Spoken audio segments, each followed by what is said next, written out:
நானும் உந்தன் சொல்லை தாங்கினேன். எவன் மீதும் வருத்தமில்லை, அவன் மீதும் வருத்தமில்லை, விதி என்று நானும் இங்கு என்னை தேற்றினேன்.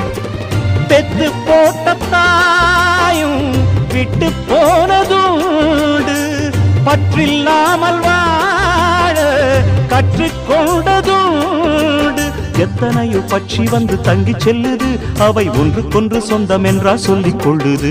நான் பிறந்தது தனியா, மண்ணில் வளர்ந்தது தனியா, பிழைப்பது தனியா, உடல் உழைப்பது தனியா. இடையில் வந்தது இப்போது எங்கே? நான் சிரிச்சது தனியா, அழுதது தனியா, உறவுகள் அப்போது எங்கே?